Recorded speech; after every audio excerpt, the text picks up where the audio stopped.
Hello and welcome to the Health Oddity Podcast, episode 299. We are joined today, 299. We are joined today by a very special guest from Illinois in the USA, Dr. Kyle. I'm going to try and say this right. Hulsebus.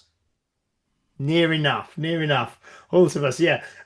Who is a health and human potential expert, a third generation chiropractor, an author, a speaker. And we're going to be talking about health, stress, life, all kinds of things. We've got so much we can cover with this guest. So we're going to kind of get stuck in straight away. Welcome to the Health Oddity Podcast, Kyle. How are you doing today? I'm great. I'm great, James and Peter. Thanks for having me on and being able to share with your audience. I really Excellent. Yeah. appreciate it. Well, I mean, like I say, I spent today part of this morning going through kind of Instagram, some other stuff I found from you as well. And I think I said just before we started recording that one thing that jumped out straight away was that your view of health is holistic is a word that's kind of thrown around a lot. But it's wide reaching, I suppose. I mean, do you want to maybe start telling us just a little bit about Carl, about yourself? Yeah, like I said, you're a third generation Right. chiropractor as well. So a little bit about yourself and your journey in health and what you do, really. Well, so I tell a lot of people my story. I took the scenic route to get where I'm at. Now, my grandfather started the chiropractic practice in 1949 here in the United States. It's effectively where he ran out of gas, so which is why we're where we are. And at the time, it was illegal for him to be licensed in the state of Illinois here in the U.S. Some states had it, and if you went to Palmer Chiropractic School in Iowa, if you went to the school in Illinois, you could get a license. And he practiced for, I believe, 16 years, 13 or 16 years, without a license, illegally taking care of people until they sued the state for discrimination and won because they said, why would you license, one school over another? And so my family, not only have we been involved in health and health care, that also put us in sort of the forefront in many ways of really, patient advocates, professional advocates for the profession to get us licensed because my grandfather did a lot of legislative work. My uncle's done a lot of legislative work. My cousin's very involved in it at this point. There's many chiropractors in our family today. My dad and both of his brothers, my brother, my wife, cousins, their spouses. So we're all in it. But when I was a teenager, as many teenagers are, I absolutely said I'm not going to follow in Dad's footsteps. I have my own thing to do. And I was very much in love with the theater and acting on stage and literature and writing. And I went to school for that. And, I would call that part of my health journey simply because it taught me how to get up on stage and talk to people. I mean, we're certainly improving today. And learning to act without a script, learning to really get up and share and storytell. And there's some very interesting thing in chiropractic where we talk about, it's really in one of the textbooks, how to tell the story of health. And it's stuck with me since my dad gave me the chiropractic textbook when I was 15 and I was reading it.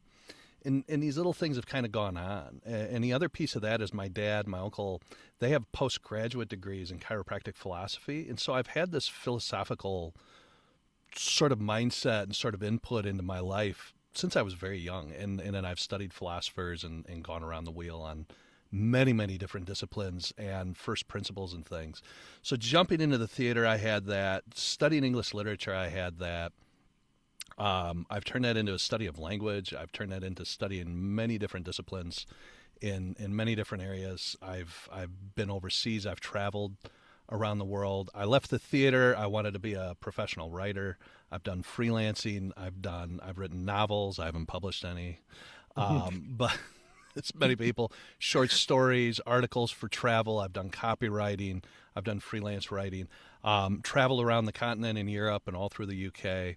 I've encountered different cultures, and the interesting thing, what I find when I look back, is it's kind of like a quote I used from Sir Terry Pratchett, if you're familiar with him. And he says we don't travel to escape. We don't travel to, and I'm paraphrasing, we don't travel to escape home. We travel to encounter things so that we come back, we can see new home with new eyes, with new perceptions. And traveling the disc world with Serteri is certainly one of those. But also seeing cultures, languages, different aspects has been in. I've studied physical disciplines. My wife and I ballroom dance. I've studied Aikido, the martial art, Tai Chi and Qigong, and then chiropractic adjusting. We call it an art in chiropractic, to be able to artfully adjust the spine to remove interference, to allow the body to self-heal. And, I've come to that. It was when I was living in Chicago as a copywriter and hanging out with a lot of Greeks that I realized I was spending a lot of time talking about health. People would ask me my opinion, and I didn't know how to explain it because I wasn't a doctor. But I had my good friend, he was having a lot of problems. I found out later a great deal of problems. But he has to see my dad. And I said, my dad's 2 hours away. But we can find you somebody closer. He goes, no, I trust you. I'm going to trust him. And so he figured out how to go see my dad and got help and kind of saved and changed his life. And then I was working on trying to write and sell health products because I had health background for copywriting, for marketing stuff. And I kept calling my dad going, this doesn't make sense. Like, why would you take a pill when you can get adjusted? Why would you take a pill when you can just eat food? Why would you? And he goes, you know why you're having a hard time? I go, why? He goes, because it conflicts with your knowledge and knowing of health. Would you just please go get the degree and become a doctor? And I said, great. So I did. And I brought my communication skills, my physical arts background. I met my wife. She's added into different stuff. We've come out, and then I've studied many different disciplines. I've studied human behavior. I've studied comparative religion, comparative sciences, philosophies, and just added all that in. And everything, especially when I started to study Anglo-Saxon Old English and Beowulf, that's where it really jumped out for me, where I go, this is where these words come from. This is really fascinating. And my whole view of health now is, it's not a new view. I would say it's a relatively old view, because health is an unchanged Anglo-Saxon word that's come through. The Normans didn't crush it out when William the Conqueror came through. The Danes couldn't get rid of it. The French, the Latin introduction, we still say health, we still say wealth. And health means a state of wholeness. Way So more than holistic. Yeah. So like I say, that's a word that it's thrown around, kind of a lot, isn't it? But so this is really interesting. You almost tried to actively get away from the family, the history of the family and everything. But you kind of came back to it. But like Michael Corleone in Godfather 3, Exactly. just when you thought you were out. Yes. Compare me.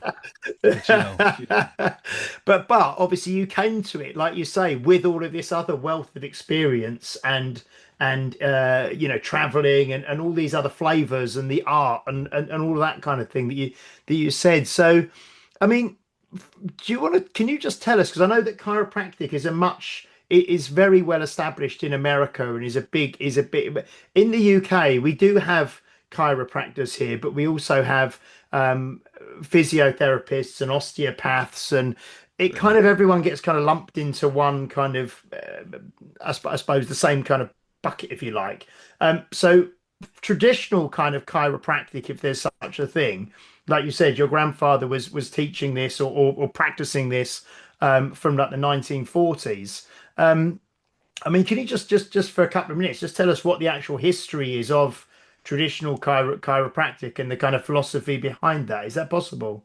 Absolutely. Yeah. Even real briefly. So chiropractic was founded as a philosophy, science, and art, and it is a philosophy, a science, and an art. In 1895, the same year that Röntgen discovered X-ray, in Davenport, Iowa, and he by Dr. D.D. Palmer, and he was, now we call him a magnetic healer, and people think today, they go, oh, he used magnets, and no, that's not like the guys doing the magnet machines. He was doing more esoteric stuff, probably, where it would be, sort of magnetically connecting with you. A lot of, we would call it law of attraction stuff today. That was the type of healer. So he was studying, and there was a lot of people in the 1880s, 1890s.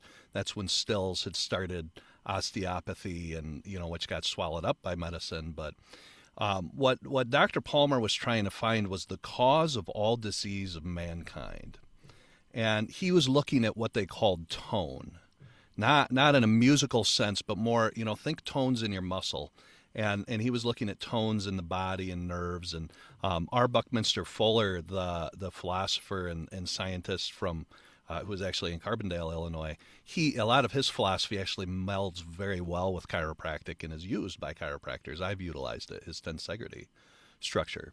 But what Dr. Palmer was trying to do was find that cause. And there was a lot of already studies in history on the spine. I mean, Hippocrates, the father of medicine, speaks of the spine. Even Thomas Edison at the time was talking about how we're going to help people without drugs and surgery. We're going to be able to find the root causes of these things. This was not an uncommon thing he was trying. Well, he had a janitor in his building by the name of Harvey Lillard, and after a discussion with Harvey had said 17 years previously he had fallen off a ladder and he'd landed and he'd hurt his neck, and when he had it there was a loud pop in his neck and he'd lost his hearing in one ear completely. And so what Dr. Palmer surmised was, he said maybe a bone in your spine actually went out of place and impinged on nerves, because we had a good study of anatomy then. And maybe if we just move it back in place, it'll take pressure off, and that should restore function. And by sheer absolute luck, I would say that was true. And he had no x-rays. We had no scientific knowledge. He just kind of found a lump in his neck and he moved it. And it probably wasn't very pretty. They didn't have nice chiropractic tables back then. But he moved this, and Harvey's hearing came back in his ear. He said, I can hear the horse carts going by on the street outside, and I haven't heard those. And his hearing restored. Now, and I would say that was a magnificent miracle that the organs of his ear weren't dead after 17 years and could get hearing back. But that's really how he founded it. And he was, and then they started to explore, and then his son joined him later on with other stuff, and Dr. B.J. Palmer, we call the developer. They started to study this whole thing in the spine, and they found that there can be misalignments in the spine. They can have impingement on nerves. It's not really always physical. Without delving into a lot of different electromagnetic and scientific and anatomical stuff, the very simple way is that we find that the bones misalign, they put pressure on nerves, and the brain then is not able to communicate at 100% to the organs. The organs are not able to communicate back information from outside 100% to the brain. And so stuff starts to get missed when you adapt. And then over time, like anything else we don't maintain properly, it breaks down. You get symptoms to give you signs that something's not working right. So what a chiropractor's main objective is, and we've very much developed the science in the last 130 years, what our main objective is to assess your spinal column, look for misalignments, adjust them, not brain them out and put them in, but actually give a specific focused adjustment to the areas to remove any type of pressure or impingement on that communication system, to restore communication and connection, to allow the body to work at 100%, adapt and heal and restore. We don't really, I don't heal back pain and neck pain. I adjust segments in your spine to allow the brain to recognize what's wrong and how to deal with it. And the reason you see us a lot is because you're just not going to heal all your cells that fast. The same as like doing an exercise program. You have to do input regularly to get it to change. We see people intensely to get them to change. We do maintenance work on them. But it's not a therapy. To be fair, we're not trying to make you feel better. We're trying to make you restore connection and communication so that you adapt consistently to change. Because you'll always have the same amount of stress in your life no matter what. Stress is it's the law of thermodynamics for stress. There's a net amount of stress you always have. It just shifts in form all the time. That was something else that was, that makes perfect sense. And one of the things I read earlier in something from you was about, there's a lot of, and this is something we've talked about it a lot on the podcast before. There's a lot of talk nowadays about stress, anxiety, and there were these words like almost like the word holistic. Words get thrown around and they almost kind of lose the meaning because they get used so frequently. And you now have people off work with stress or with anxiety, and people are on medications for all of these things as well. Far more people probably now than ever before. And one of the things that you'd written down was why managing stress may be the wrong goal, because everyone's trying, like you say, trying to manage stress. And then the thing that it said was building resilience in the nervous system so the body adapts and performs under pressure. So this kind of maybe reframing stress, and you just started to talk about stress there. So I think that would be really interesting for well, it's really interesting for me, really interesting for everyone. But it's just possibly a discussion around stress and what it actually is, and maybe reframing that. Is that possible? Well, let's look at it this way. So we'll go back to health. Mm. Health is an old English word, right? And it means a state of or condition of wholeness or whole being, right? And the way I describe health, and the new definition of health, the World Health Organization's definition, which is a great definition, is basically, a state of physical, mental, emotional well-being, and maybe even spiritual is in there.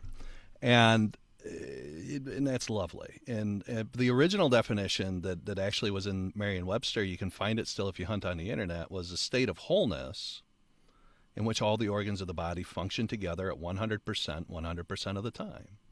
And it doesn't have any mention of sickness or disease. It's not health is when I don't feel symptoms. Health is when I don't. But that's the way people think about it. They go, I must be healthy. I don't feel sick.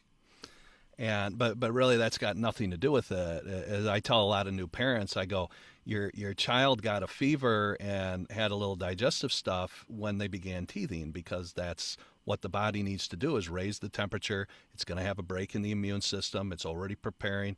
Or if it eats a bad food and it throws up, or if it's got a little colic and it throws up, that's a healthy response to whatever's going on.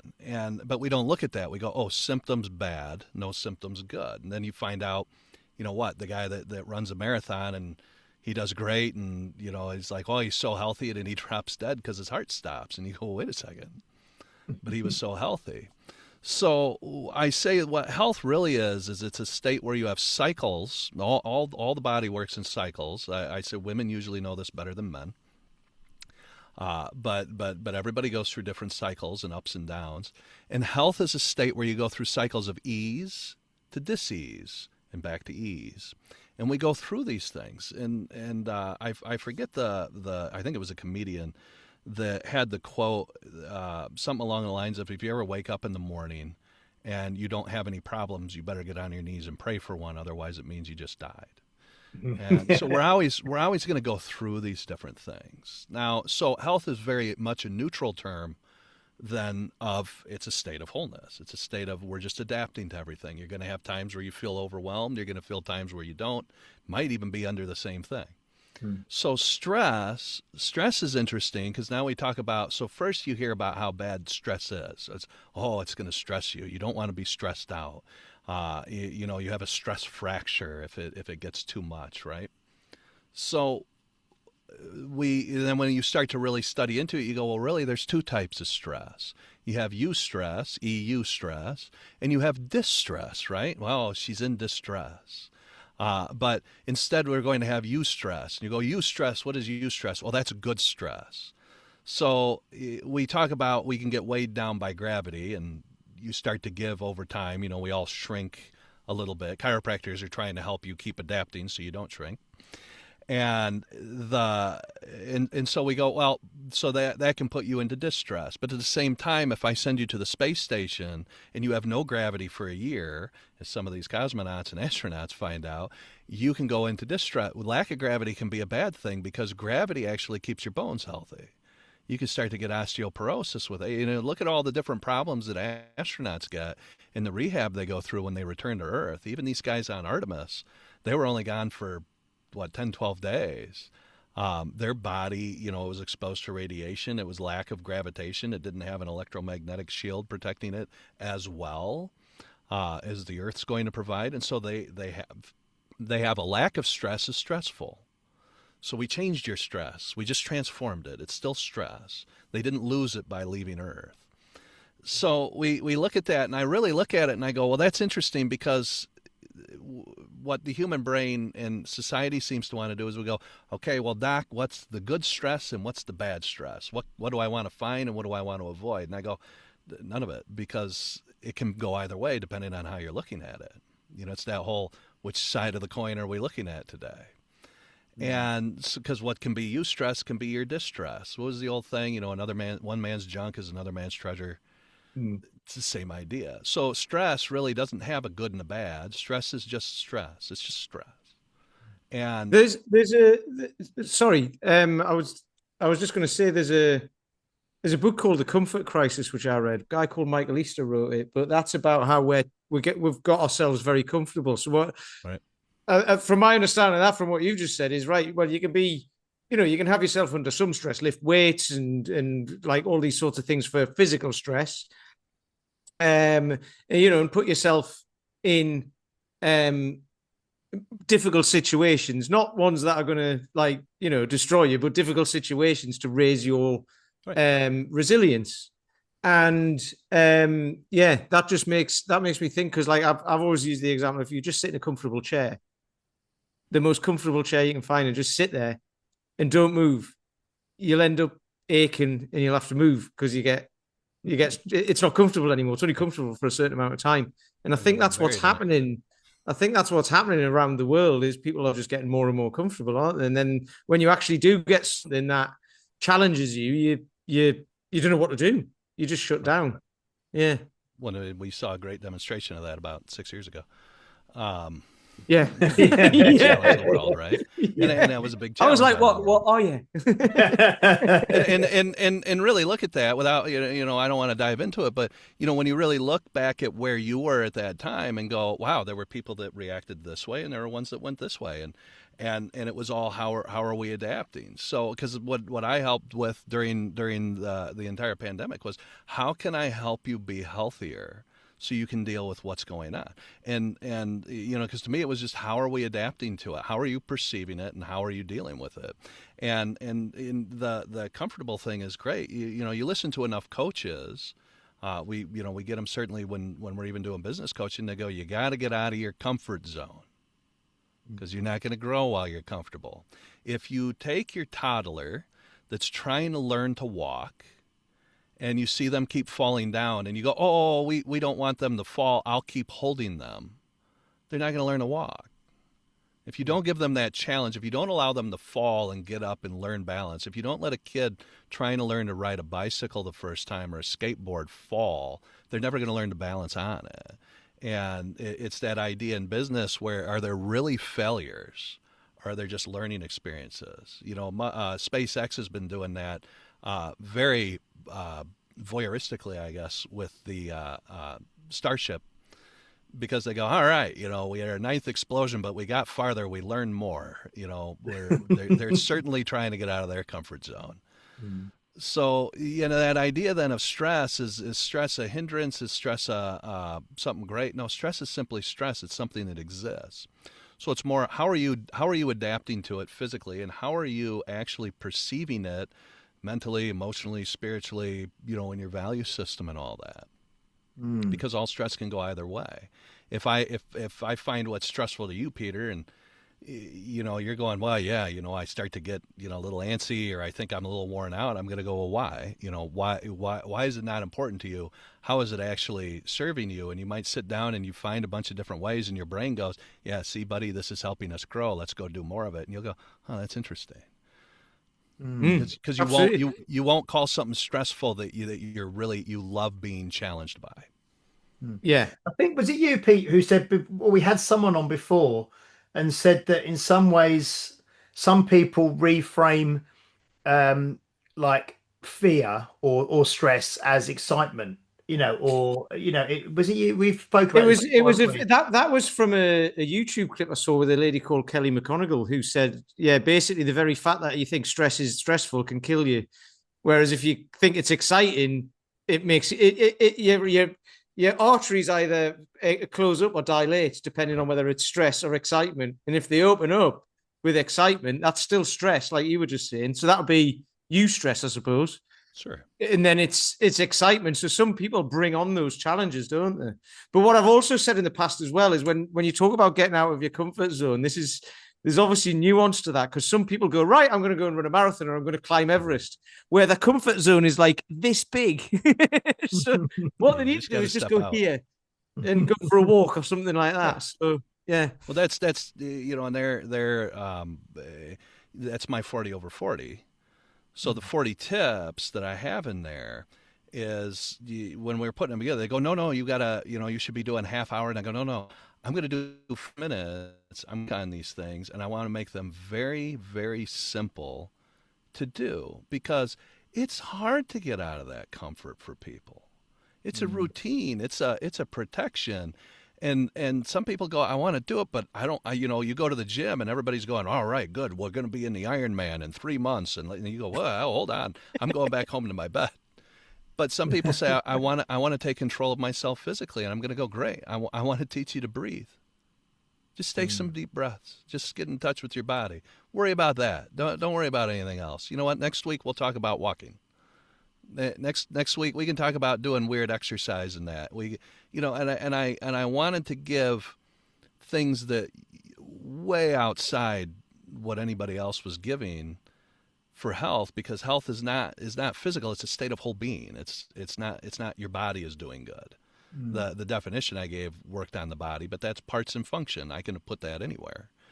And I can put it in your business, your relationships, wherever. So I created 40 different things. And people ask why 40. I said that was kind of arbitrary because we were working off 40 years of age. But it was a lovely, stressful challenge for me to come up with. And it stretched my brain. And both of you do. You're doing podcasts. You're putting a lot of content out. I mean, I did 40 unscripted videos in 40 days, between 4 and 6 minutes, and that was a lovely stressful challenge for me to grow and change and get to where I am. But I came up with odd little things. I mean, number 40 is swallow your pride, and people don't realize that. Why is that 40? I go, because I think that's the most difficult one on the list to do. Yeah. But you can't believe the benefit in every aspect of your life if you can swallow your pride and listen a little bit. And I know that from personal experience. So, and I think so. Some of them, I know, because I sent a couple of things to Pete earlier and said, "Oh, this guy's really on our wavelength."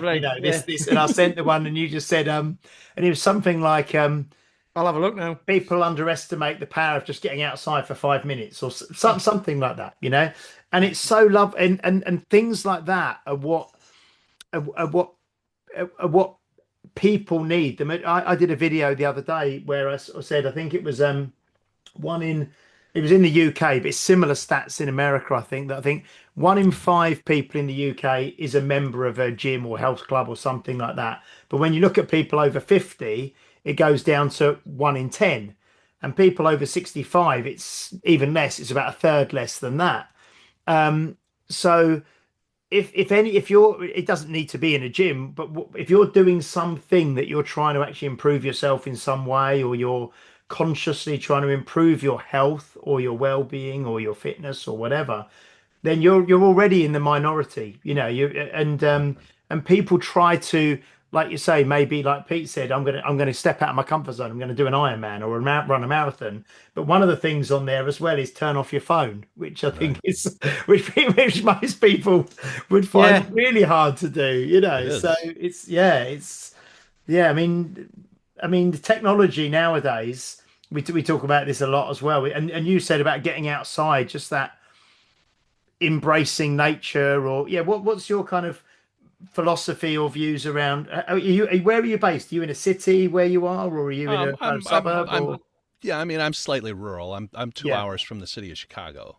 In northern Illinois. So I've got a city of roughly 200,000 people around me. But I've got a great big cornfield just down the street from my house in the little neighborhood I'm in. So So I've got a quick question about this, because this is obviously what you've just described and what we've just talked about is a tiny part of a huge thing, right? So it's infinitely difficult to understand, especially for people who don't even bother trying to understand it. And they're just like, I just don't want to feel like this. I want to feel something else. Not, they don't even know what that is. We spoke about this on the last podcast. They don't even know what it is. They just don't want that. But do people need to understand it, or do they just need the tools, the 40 at 40 or whatever, to just get on with it? Because in my experience, and this is just me, I try to understand things, and then I just go, do you know what? I'm just going to do it. And then you start to understand it anyway, because trying to explain it takes away what it actually is as well. Because putting something into words then kind of it dulls it, because everyone's experience of whatever they do is different. So that's why I think when you get analytical people who want to understand stuff, but that also holds them where they are. And then you got other people who just go, well, I need to know why I'm doing it and what's going to happen before I even start. And it's like, well, that's where you've already failed, because just start now. It doesn't matter what it is. Just do it now and on you go. So what do you think about that? Is that true? Do people need to understand it, or can they just use the tools, not understanding what they're for, and still get the result? You know, I used to have a quote before I moved here, painted on my wall, and it was by Goethe, Johann Wolfgang von Goethe. And I can't remember the entire quote off the top of my head, but effectively at the very end, he goes, you know, whatever you can do it and begin it now. Because the moment you begin it, providence is going to move too. And it's just going to start to go. Your brain has different parts, and the forebrain, which has our executive function, that which executes actions, is called the telos of the brain, the end of the brain. We call that, you know, and there's telos you see in all sorts of stuff as the end. The telomere is the end of the chromosome. The telencephalon is the end of the brain. Those types of things. And telos is, the study of teleology is a study of meaning and purpose. Your brain is designed to find an end. So you don't need to understand. It's all idea. Without being cliche, I'm going to talk about the journey. How's that? That's good. Excellent. We haven't done that for a while. Because I don't know if either of you gentlemen read Brandon Sanderson's books, but I'm certainly a great fan of him. And he's going to be in Oxford, I think, soon. And he's an epic fantasy author. He writes, there's a lot of philosophy in the books that he writes. And one of his very, very popular series has these knights in it, and they have their sayings. But one of their sayings that's in there is journey before destination. And I think encompasses a lot of this idea. And even with, and I was attracted to his stuff because it was talking about what I already spoke on. And it's that idea, though, that we really do know the destination. We know that this life that we individually are living is going to have a destination at some point, whether longevity treatments help extend it or whatever, and I leave it to the spiritual masters to really tell us what's going to be beyond that end to this existence. But so really the main thing is going to be the journey. Have the journey before the destination. I even make that comment when I see people drive. I see some people get into accidents because they're so focused on where they need to be, they're not looking at where they are.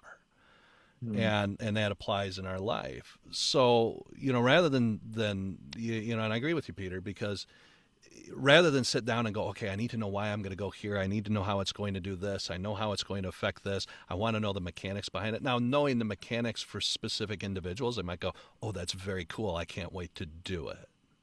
Great. But not everybody. Everybody else, it might be, if Peter, you say, you come in and you tell me, you go, listen, I want to have this level of fitness. I would like to have this type of learning. This is sort of the life that I want to lead. I'm not 100% clear. I'm going to go, great. Go map that out. Make sure it's realistic. And then, it's that old idea. The law of attraction doesn't mean you're going to suddenly wake up tomorrow and it's there. It's more that if you give your brain, which is designed to achieve your objectives, if they're realistic and they're meaningful, they have to be meaningful to you.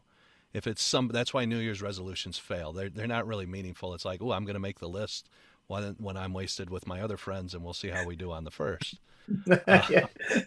But Bob Proctor said if you're not intending to do it today, January 1st doesn't really mean anything. And technically your new year begins on your birthday anyway. So, but that's idea that if I set down that objective, and I don't really know how to get there, but I know that it's where I really truly would love to be, and then it has meaning to me. If I wasn't physically fit before, but something happened that said, I don't want that to happen again in my life, I want to change where I'm at and get to this point, your brain will start to notice things. It will start to find ways to get you there. My 40 tips, and they go all over the place. I mean, to stargazing, to your phone, to the news, to pride, to just playing games, all over the place. Because I'm working to stimulate anybody that looks at it. You don't need all 40. You need the ones that are going to be relevant to you. And I wanted to make certain, the other beauty then that became when I had 40 instead of 15 was, it rhymes, but the main thing was if you're in and you're going, I really, really would love to, be this expert at something, but, I'm 50 years old. It's too late for me. I got a thing in there that says, go learn something that you love and do it every day. Who cares if you're 50? Who cares if you're 70? I mean, you said earlier, James, that I had that list of individuals that, did all this stuff after they were 40. That's when their lives started. I mean, Dante Alighieri started his Divine Comedy at 43 and spent 10 years of his life writing it. And without the first 43 years, he wouldn't have gotten there. I've got a whole list of people like that. Yeah. I say a whole list, a short list. Stan Lee, he started in his 40s, I think. He became Stan Lee. David Attenborough. David Attenborough, who turns 100 on this month, I think, on Friday. I think he's 100 on Friday. The BBC are like, hang on. But, please stay. But so we had a BBC over here. We already had one channel, and then it was BBC Two started in the 50s or something, I think. And he was the first commissioner or whatever of BBC Two, right. And then he stopped doing that, and he became David Attenborough, the naturalist, different. The naturalist. He might be a naturalist as well, who knows? But he became that when he was 45 or 46 or something like that. And that's what he's now known for. And he was, he was he's basically done more years being that than he did in the first half of his life, which is amazing. And there's more people like that. But they're the two that stick out in my mind. We see Sir Patrick Stewart, and we think, God, he's been around forever. And certainly, if you were fortunate to see him in theater in England years ago in the 1960s and 70s, and he had been around. But to what the global audience knows him, he was 46 when he got cast in Star Trek. It was his first major film thing. Yeah, James looks a bit like him as well, doesn't he? Don't you think? I've got That's the beard. So I've been doing, I've been doing a lot of work. I've been doing stuff for years, but I keep coming back to, and there's a guy, Brian Grasso, who I speak to, and he talks about this, and he's massively into the Tao Te Ching, and he got me into it. But he talks about how your brain doesn't believe your 40 things, like you've just said, people just go and find them and pick the ones that they want. Because if you tell me what to do, I'm just going to go, yeah, whatever. Yeah. My brain doesn't care what you say. It cares what I think, doesn't it? And it will look after me. And if I think it's true, if I think it's worthy, if I think there's a purpose to it, I'm going to go and do it. If you tell me there's a purpose to it because you think there should be for me, I'm just going to go, yeah, whatever, and not go and do it. And that's why I like the Tao, because the Tao just is here's a list of stuff, right. Off you go. And which is hilarious, because when he first told me about it, I was like, which copy do I buy? Because there's infinite copies. And he's like, it doesn't matter. It doesn't matter. And I've since gone through it and translated it with AI, translating it for how does it work in a business sense? How does it a leadership sense? How does it work in a spiritual sense? How does it work trying to be translated as closely as possible from the original text, which then is even really hard to understand. And it's but you can put it in any anywhere you want for any situation. So that sounds like what your rules are like. Your 40 over, well, not rules, your whatever you want to call. They're principles. Principles. I'm Yes, working out principles. We're working out foundations, because and we see it in when we get into, because chiropractors own their own businesses for the most part. We're not in health things. We're not in hospitals and that like the MDs are. So you get people that say, well, here's practice management, they call it. And a lot of them say, this is the way. You got to follow these 8 steps. You got to do them all the time. And if you don't do them, you're going to fail. And I'm going, then why does that work for me?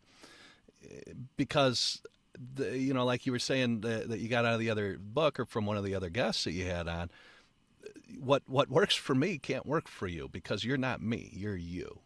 Have you ever studied any of the writings or philosophy of Bruce Lee? Yeah, I did a lot when I was younger. Yeah, and he talks about his Jeet Kune Do, right? And he talks in there about reaching the highest level of Jeet Kune Do, and he goes, "But you can't do that.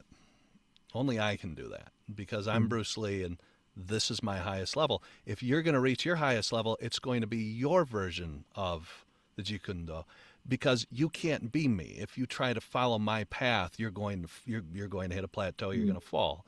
You can do the physical disciplines and stuff, but which is probably why it's not this massively taught martial art like Taekwondo and all that, because suddenly it became no, this is your path. Here's your principles, go. And I wanted to do that when I speak to corporations, when I'm speaking on stages and to individuals. I go, I'm going to teach you principles. You want me to tell you what to do, but I can't tell you what to do. I can only show you the principles. We can sit down and figure out how these will apply in your life and wise ways to use them. If I'm a master of the Tao Te Ching, I can sit down with you, Peter, and go, all right, here are ways I suggest you start looking. But I'm not going to sit down and go, Peter, do it this way, or it's going to fail. Yeah. It's a bit like the 40 over 40 is to become a creator rather than a consumer. Right. And that's very much, you're actually encouraging everybody to become a creator of their own way and their own health, I suppose, and their own life, aren't you? Because like you say, everybody's different, everybody's circumstances are different. So some people's definition of health is not physical. It's having a beautiful, long-lasting relationship. It's some people's definition of health is having a lot of money. But some is creating a beautiful business. Some is helping. I've known people that they don't want to own a business. They would love to help you build your business and be with you in that business, and effectively an employee. And I go, well, there's nothing wrong with that. That's not unhealthy. That's you don't want the headache of running the business. And you I'm learning a thing about business at the minute of. You can try and build something and you can have it in your head, right? This is what I want it to be. But then when you get started, it's not going to be that. It's going to be something different, because there's customers involved and all of this. There's many moving parts, lots of other people involved. And I actually tell this so I've got a walking group that I do, and I'm trying to build it out globally. But that's the ultimate goal. But I talk to the people every time we're out, and I'm like, I can't decide what this is going to be. It's on you, but not you individually. You it's like a moving organism now. And I'm like, it's going to become what you want it to be, because I can't control it now. There's too many people involved. And I love that. It feels really nice. And that's it. The thing is, it's outside of my comfort zone and it's scary. So every time I go for a walk, it's a little bit stressful. It's just leading people around and showing them things, and going for a walk in the countryside. But it's stress. It's not stressful as it used to be, but it's stressful. I wake up in the morning, I'm like, right, this has got to be good. And it's interesting because I love it, but I get stressed by it, which is I get excited by it, I suppose. So yeah, it's really interesting. So that thing about like I said, like again, people need to understand it. They want to set a goal and move towards it, and it's like, well, you can do that, but if you keep it rigid, it's going to feel harder than just saying right. And like you said, enjoy the path towards the goal rather than the process. Yeah. Well, and some people think and everybody's, like you said, there's analytical people, there's people that can improv, there's people that can't. There's some people would like the path laid out from A to Z all the way to the destination, and we don't have any surprises, but that's not going to be life. And we go off on these tangents. You look over and you go, "Ooh, that's really interesting. I'm going to go over here, or I'm going to go over there." The way I give an analogy of that, then, in sort of where we, like we talked earlier about, the anxieties and the stresses, and how do we know, like when do you go to the chiropractor if you always have these misalignments? And I go, well, it's not so much that you have them, because every human being with a spine has some misalignment. I can tell you that for certain.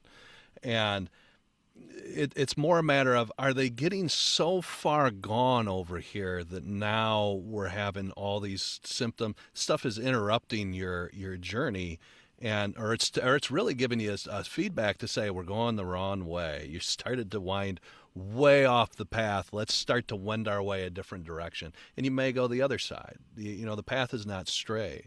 And even in life, when you start to go, when I just had a discussion with somebody recently in my office that said, I hate getting up in the morning. But I'm worried. Do you think, maybe I'm too young to retire? And I go, you hate getting up in the morning and going to this job you've done for 30 years. Why do you think it's too soon?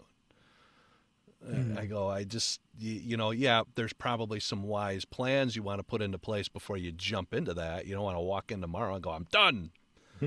But you got to recognize that your body and your psyche and your spirit and soul are giving you feedback to say, buddy, we're going down the wrong path. We either got to figure out if we would love, what reasons would make us love to still be here, whether it be money or fulfillment or a different position, or we just got to say, cut the ties now, take our retirement, and go figure out what we want to do with the remaining years that we're here on the journey. And it's being able to listen. It's being able to sort of look at ourselves objectively rather than, oh my God, what are we going to do? That's anxiety. This is great, because you it was when you said about cycles, things go in cycles, and it's like seasons, right. Years, decades, days go in cycles. You wake up and you go to sleep, and you get hungry. Everything is it's like mesocycles and macro cycles and all of these things. And I love that, because so human life does, because it's, winter, summer, all of that. Business goes in cycles, because you have to start out in the winter phase, and then you harvest and all of that. But what you've just said there about retirement, and I was speaking to someone who was retired on one of the walks the other day, actually, and she put it perfectly, and she said, because most people, like you've just said, if someone hates getting up in the morning, most people get up in the morning, they're on autopilot until I at least get home from work or go to bed. And it's like that most of the time for a lot of people, I think. And she just said, she put it perfectly. I loved it. She just said, you have to have shape to your day. And I just thought, that's the cycles, isn't it? And I thought that was a lovely way of putting it. It just made, I could feel my shoulders just like, oh, that's lovely.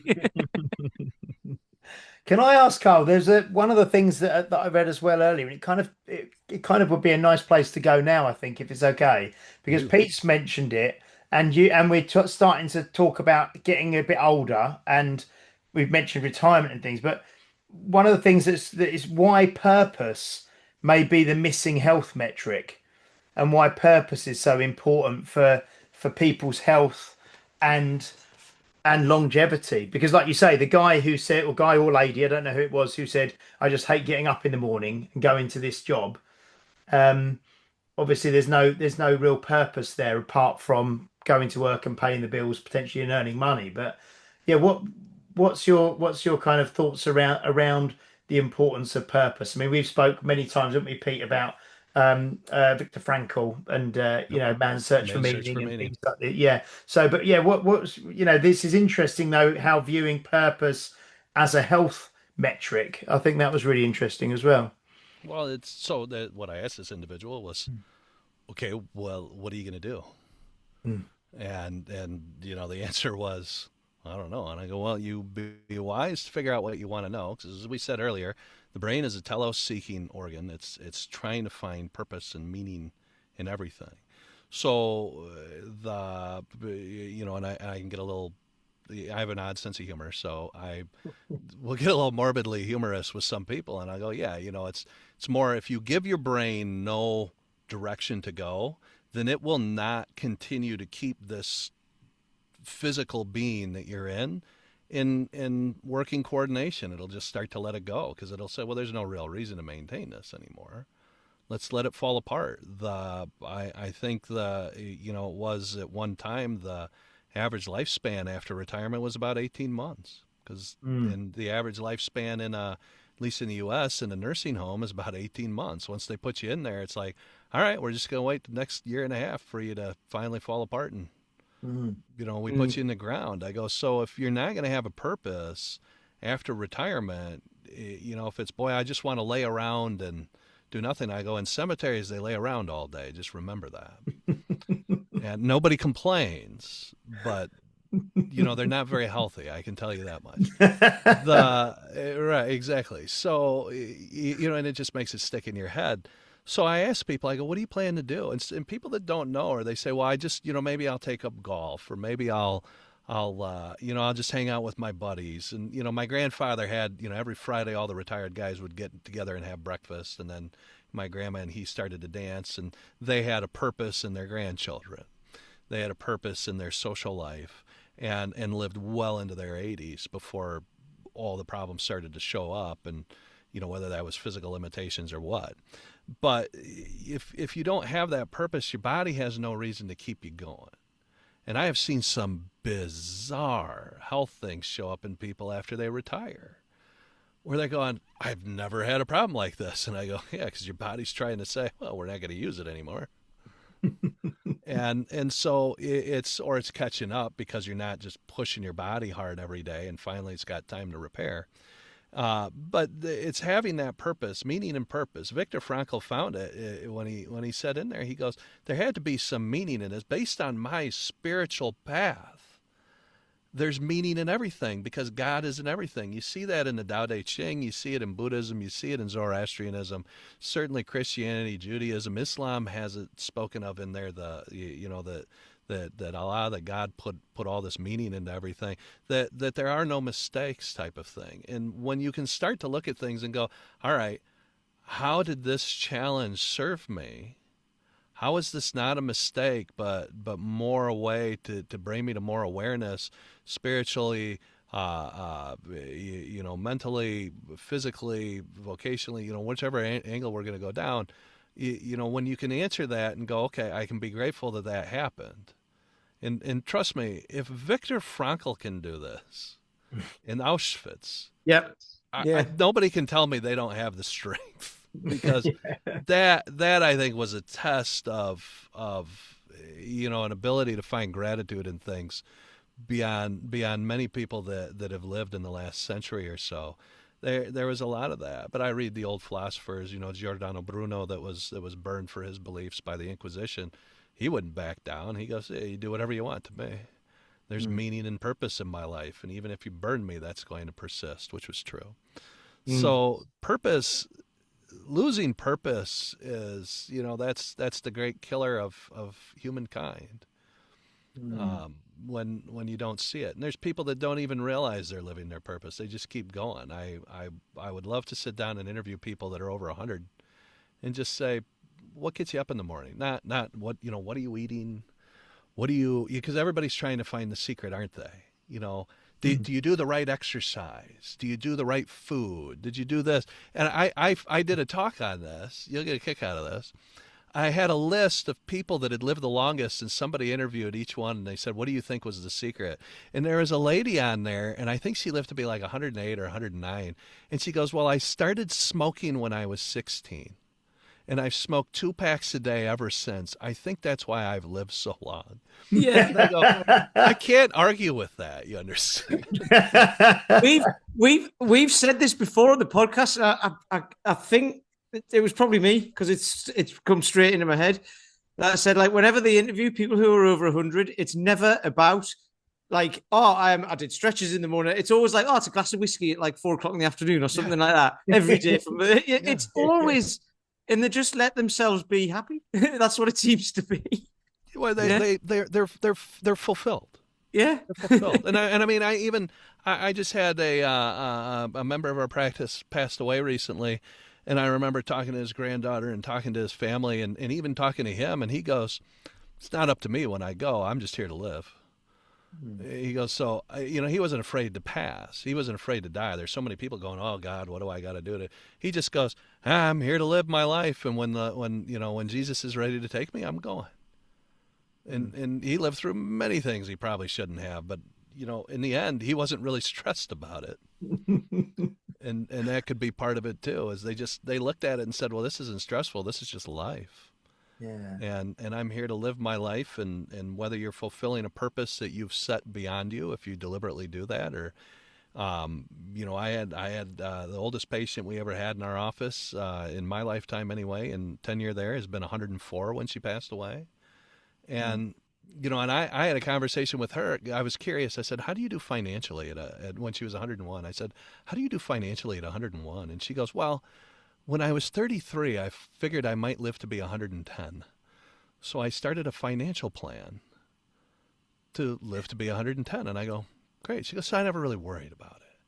And I go, what keeps you going now? And she goes, well, I've got to see all my great grandchildren get married. I went to all their weddings. I've danced. And she'd come in with a backache, and she'd go, you better fix this. I'm busy. I got stuff to do. She never waited around for anybody to come see her. She went and did things, and she had stuff to do. And my grandmother was that way. Both my grandmothers were that way. But you could see, at least in my dad's mom, when she got to a point where, it was kind of hard to go do stuff, and she just goes, this isn't any fun anymore. I think it's about time I went and saw your grandfather. You go, great. And she was just ready. She just kind of drifted away one day. And, and that's it. Because she goes, there's no purpose to being here. Everybody else is fulfilled. They're all taken care of. My life has been grand and beautiful, and I'm ready to go. And they go. You see that very often. It's not universal because, accidents happen and everything. But, you certainly see people as they keep going, if they're avoiding doing being in situations where they can get killed, or which as humans, we tend to create situations where we can get killed, like, cars, airplanes, walking down city streets, that type of stuff. For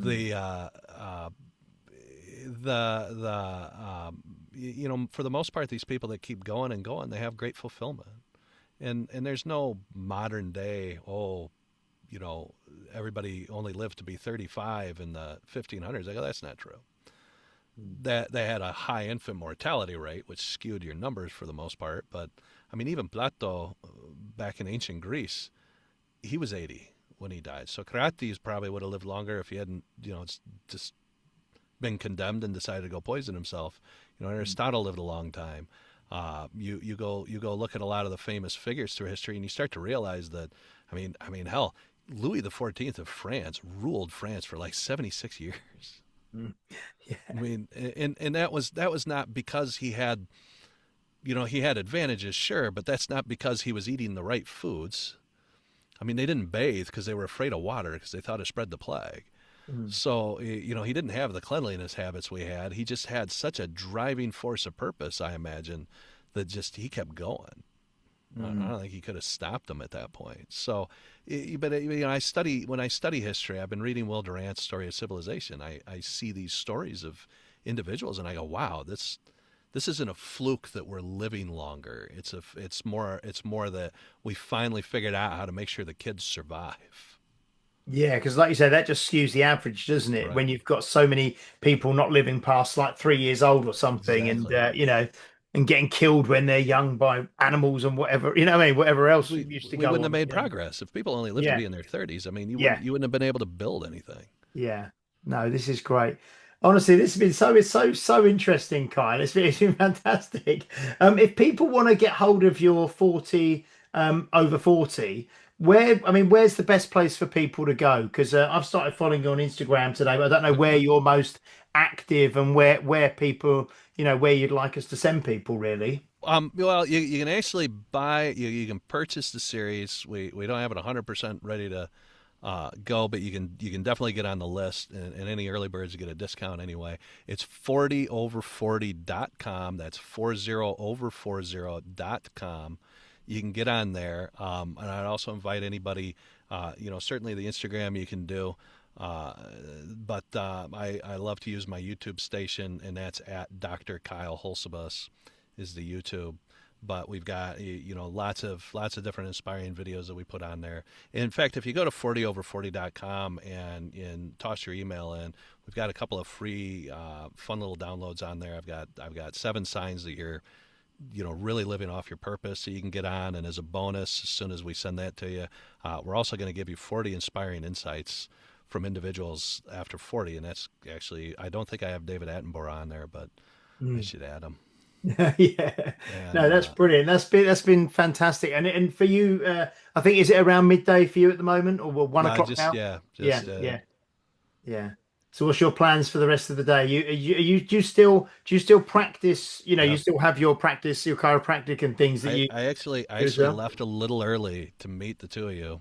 Okay. And through my extra patience to my brother, and then I'm leaving here to go back and see people for the rest of the afternoon. So, Excellent. And then my wife and I go ballroom dancing on Tuesdays. So I saw some of that as well. I saw some of the dance. I can't remember what I was looking at your stuff, and I saw some of the dancing as well that you were doing, which is fantastic.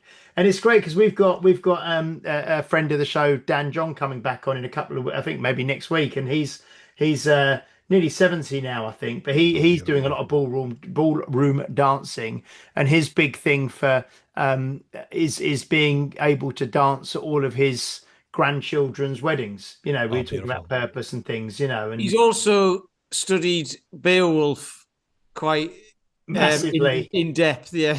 I was going to say, because he had something published about Beowulf. He's written loads of books, but one of his first things was all about Beowulf. Yeah, he talks about that a lot. Yes, and you mentioned that right at the start of the show, didn't you? So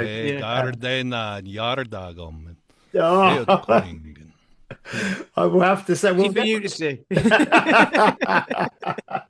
Brilliant. Thank you so much, Carl. That was an absolute pleasure. I knew, like I say, I messaged Pete earlier and said I'm really looking forward to this one this evening. So really lovely to meet you, and hopefully we'll maybe catch up with you again at some stage in the future. But I've got the feeling we could talk about loads of stuff, and that was really lovely. So thank you so much. Well, thank you. I appreciate you both, and thank you to everybody that's listening. I appreciate you taking the time.